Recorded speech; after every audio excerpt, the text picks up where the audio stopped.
My name's Elizabeth last name, and you're watching that girl_EFG. As you may or may not have noticed, it is nighttime. It's actually kind of late, and both my parents are asleep.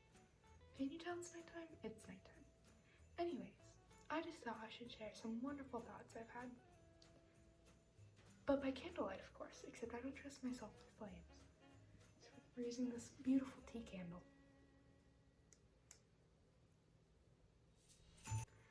Wow, that really does nothing for my complexion. And the beautiful Christmas tree, which I thought would help illuminate me, but I guess it doesn't. Spooky. Anyways, I hope this doesn't turn out too quiet. Number one on the list of things we will be discussing in tonight's late night chat is math. I love math. I am very good at math. It just makes sense in my brain. You can teach it to me like once or twice and then I get it. It clicks. That's why I'm good at it. And it hit me like 4 days ago. Just sitting there, Miss Darby's like giving a lecture, and I thought to myself, wait, do people not get this? Like it hit me like there are people that you can't just tell them once or twice. Sorry, technical difficulties. Back to where I left off. It doesn't immediately click for everyone. It doesn't just work in their brains. It's like English for other people and languages and stuff. So if math just makes sense in my head and it doesn't in other people's minds, do some people just go to English class and someone tells them what situational irony is once and it just makes sense? Did someone go to their like Spanish class and they were like, words have gender, and it made sense? It only works like that for me in math. Like everywhere else I have to try. And I don't know, I just figured that's how like everyone was. Like math was just kind of easy because it's like the only subject that it's like you learn step A and the next year you learn step B and then you learn step C. It just keeps building off of itself. But apparently that's not how everyone functions. So I guess I'm very privileged to be good at math, even though I don't want to do anything related to math in my future. But that's okay. Speaking of math, I've been doing a bit of math, and I came to the conclusion that if the average person reads, according to the internet, the average person reads 12 books a year, and the average lifespan of an American is 79 years. Fun fact, America is the only country in the 4th stage of the demographic transition model that does not have a life expectancy over the age of 80. Anyways, so if the average person reads 12 books a year and the average person lives to be 79 years old in America, then that's on average 948 books in a lifetime. That's a lot of books. And that's also assuming you read 12 books as a toddler every year. Which, dude, my cat is drinking my water.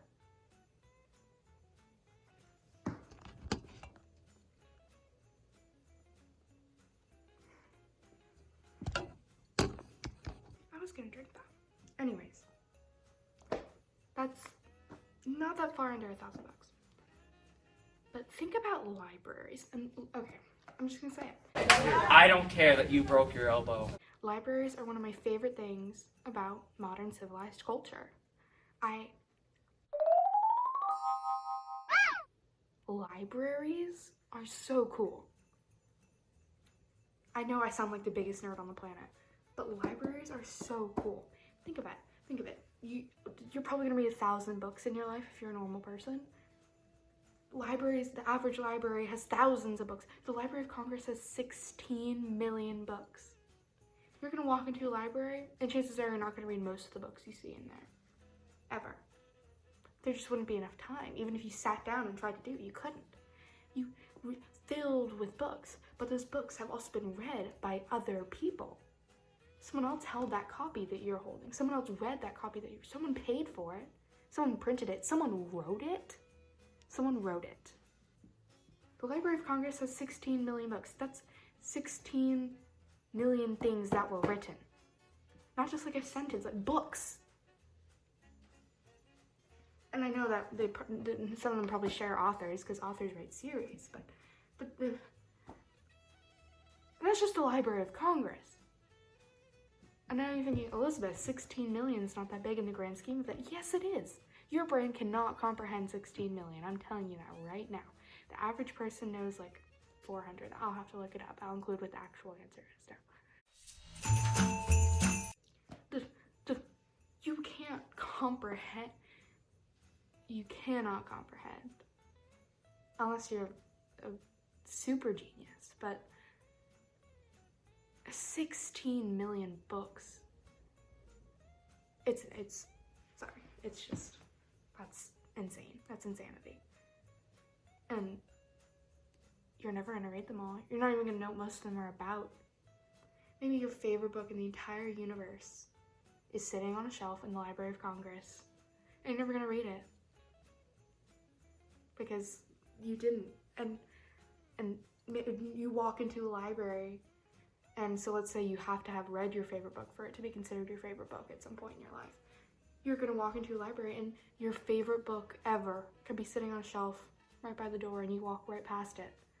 And you don't see it till you're like 78, but it was there all along among thousands of other books that you're never gonna read, never gonna look at, but somebody else has read and somebody else has looked at. And somebody else wrote, and somebody else reviewed, and somebody else published. Shared knowledge? Communication. Don't even get me started on communication. I'm speaking right now, and you're understanding. Chances are you're understanding. Sometimes I get confusing, and only I make sense to myself. But I'm speaking in proper English, so this should be making sense to you. Like, you should at least understand what words I'm speaking. Because I'm making noises in patterns, and you're understanding the patterns. Fun fact, there was a time before you could read. If you can read now, there was a time before you could read. I can't remember what that time was like, but I've talked to multiple toddlers who can't read to try to get them to explain what it's like, and they can't do it because they don't have anything to compare it to. Because you can only compare not being able to read to being able to read if you can read, but chances are if you can read, then you're not going to remember what it's like to not be able to read. Unless you're looking at like a character language, because it hit me one day, I was like, what if I just looked at Chinese? Because I can't read Chinese. But I also don't speak Chinese, so I can't not a comparable experience. But there was a time before I could read, before I just looked at a word and knew what it was. Look at this candle. I look at this candle, and you can't really read it, but because of the way the light is hitting it. But I don't even have to think, and I know what it says. Joy, love, peace. Like, that's off the wall. Am I having a bit of an existential moment? Yes. Do I care? No. Yeah. Speaking of books, libraries are also amazing because they're kind of good for the environment when you think about it. Like, yes, you could read it digitally, but some people just prefer to have a physical book. But producing so many physical books cannot be good for the environment. But if there's just like 3 copies in your local library, and chances are you're only gonna read the book once or twice. Like, I don't know. I'm not a person that rereads books. I think it's boring. I think I have like 4 books that I own that are like chapter books. Just call them chapter books. I did just call them chapter books. I'm a 5-year-old, get used to it. I have the first 2 Harry Potter books. Someone got them for me for my birthday. I have A Tale of Witchcraft, signed by Chris Colfer, which is the second book in a prequel series to The Land of Stories, and I have a book called Speak, which my 6th grade ELA teacher gave to me when she moved out of her classroom. And I think that's it. Oh, and I have a copy of To Kill a Mockingbird that I had to get for school. But also, books last a really long time. To Kill a Mockingbird, I think that was written in like the 60s or the 50s? I don't know. It's somewhere around that. I know it's like based in the 40s, so it probably wasn't written in the 40s. But it was definitely written well before the 70s. 1970 was 50 years ago. Think about that. Here's another interesting thing. On the topic of the year 1970 was 50 years ago. People still, we do Decades Day, and it's like, oh, 70s day, 80s day, and like 90s day, stuff like that. I feel so recent. Like if you asked me how many years ago was 1990, I would say 20 years ago. No, it wasn't 20 years ago. It was 30 years ago. Because in my mind, it's 2010. In my mind, my cousin is 14. Sorry, technical. In my mind, my cousin is 14, but it's been like 8 years since she was 14. But like if you asked me how old she was, my immediate response would be, oh, she's 14. No, she's not. But some things my mind just refuses to update. I feel like I'm a computer during Y2K. I wasn't even alive for Y2K. I shouldn't know what Y2K is, but books and memories and the internet exist, and someone told me about it, and now I know. Also, there's no proof, like I have no proof that anything happened before I had a memory. I could be the only person in this universe, and I would have no idea. The rest of you guys can be fake.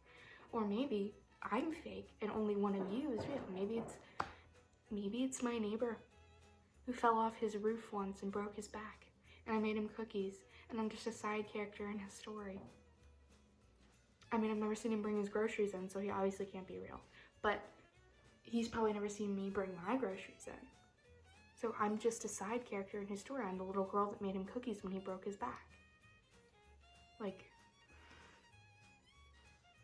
that person who passed on the highway who was like smoking and driving, like, what if their mom just like won the lottery? Or they have a brother that dyed their hair purple. Like, everyone has a story, and there's 7 billion people on this planet. That's even more than the 16 million books that are in the Library of Congress. There's 7 billion people on this planet. Closer to 8 billion. It's like 7.8 billion. Everyone has a story. And you will know, like, none of, like e to the negative 10th times 1. Like, you're gonna, like, the smallest fraction if you learn anyone's story, and the only story you know in full is your own, and you don't even know your own story in full, because you cannot remember when you were 3, and if you can, you don't remember all of it, because I have a pretty good memory, and I don't remember all of it, and I'm always right because the world revolves around me, because I have a huge ego. It's insane to me, and you will never know how other people perceive you, because they can explain it to you, but it's like the way you can never be in their head. You'll never know how other people see you. You'll never know how other people interpret you. Like, you could have a general idea of it, or an in-depth idea of it, but you will never know for sure. We're taught to care what others think about us, but we don't know what others think about us, and we never will. Perception is a very interesting thing to me, because I don't know, I don't know how other people see me. I only know how I see myself and how I see others. So, like, you can say that someone doesn't know the true you, but you probably don't know the true you either. So maybe they do know the true you. Ever think about that?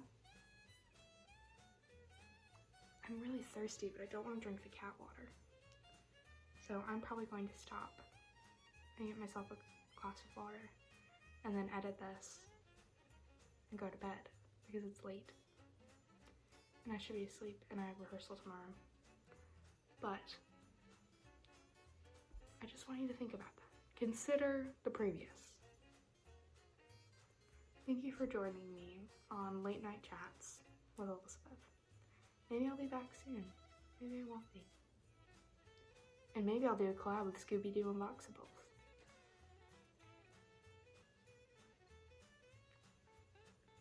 That is all for tonight. Later, losers.